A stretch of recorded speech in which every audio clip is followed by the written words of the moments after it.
waxaan u malaynayaa caawa shaqo fiican baa halkan ka socota waxaana garanaynin inay tahay walqal iyo galbin midkii la odhan lahaa xafladan caleemasaarka ah ee madaxweynaha cusub ee Puntland iyo ku-xigeenkiisa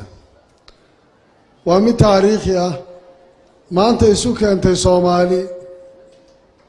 aan xusuusan karayo warkii gabanaha Gaaris uu ku hadlayay ee uu lahaa tan iyo NFD waa la joogaa Soomaali way ku dhantay waxay muujinaysaa raad taariikhi ah oo Puntland isbeddelkeedu siduu ku yimaado marxaladaha ay soo martay dawladnimada lagaga dayanayo hooyada ay u tahay Soomaalida cusub ee maanta degan iyo markii horeba inay ahaayeen dad halgankii hore lafdhabar u ahaa waan ku ammaanayaa arrintaa reer Puntland waxaana leeyahay Soomaalida inta kale way ku adag tahay hadda hal cod inta lagu kala adkaado in tartiib lagu kala baxo madaxweynaha hadda xilka ka degay Mr. Gas waxaan maleen farole madaxweynihii ka horreeyay hal cod buu kaga tegay oo la isku hayo uu khaldamay iyo ma khaldamay taa macnaheedu waxa weeyaan reer Puntland siyaasadda marka hore hal la jiido laakiin cadka markii la qaado sidii bisadoo kale meel ka istaagaan waxaan leeyahay waa arrin u baahan Soomaalidu inay ku dayato madaxda halkan fadhidana kulli inay u noqoto taariikh iyo darsi laga barto aad baan idinku mahadcelinayaa soo dhaweynta qadarinta iyo qiimaha badan waxaan leeyahay martibanihin gurigeygii baan joognaa waad ku mahadsantihiin intaa haddaan kaga tago Soomaaliya waxaan u malaynayaa maanta waxay gaadhay xilligii ay taariikhda dib u sixi lahayd waxay taagan tahay xilli la isweydiiyo war xaggeen ku soconnaa waxay taagan tahay xilli qof waliba uu qoro qalin iyo warqad intuu qaato maxaad ka tegaysaa oo legacy ah dadkan maxaad uga tegaysaa beri maxay taariikhda kugu xusi doontaa nin kastoo halkan fadhiya maanta oo magac sheeganaya oo magac lagu magacaabayo hubaal waxaa berri oo aad u dhow inuu ka tegayo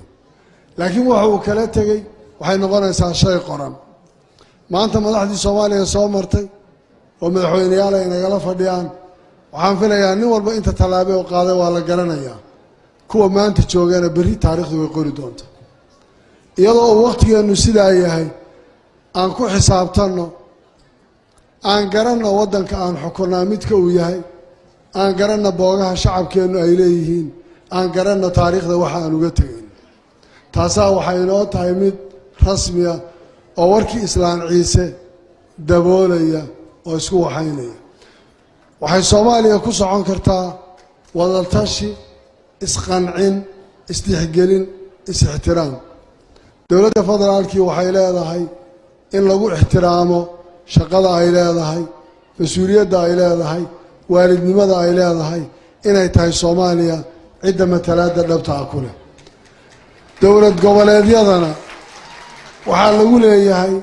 inta iyagu ay xukumaan mas'uuliyadda ka saaran in iyagana ilaahayna kula xisaabtamayo shacabkuna kula xisaabtamayo ilaa ninka tuulada joogay qof walba mas'uuliyaddu in bay gaaraysaa aabbaha guriga joogay mas'uuliyadda qayb uu ka qaadanayaa waxaan aad u soo dhaweynayaa in aan garanno isku duubnideennu waxa inoo tarayso inaan garanno khilaafku waxa uu dhalin karayo inaan garanno kala maqnaanshaha iyo kala fogaanshaha iyo warka la kala qaadqaadayo waxa uu dhalin karayo natiijada uu keeni karayo waxaa sheegay loo baahan yahayna waxay tahay inaan isu nimaadno iscalool xaadhanno wax isweydiinno shaqada gudaheeda in lagu xisaabtamaana ceeb ma aha haddaan la helin xisaabtan iyo waxaan see muxuu aan ku khaldamay ama muxuu sidan ku yahay wax badan baa inaga halaabay sidaa daraaddeed waxaan mar labaad soo dhaweynayaa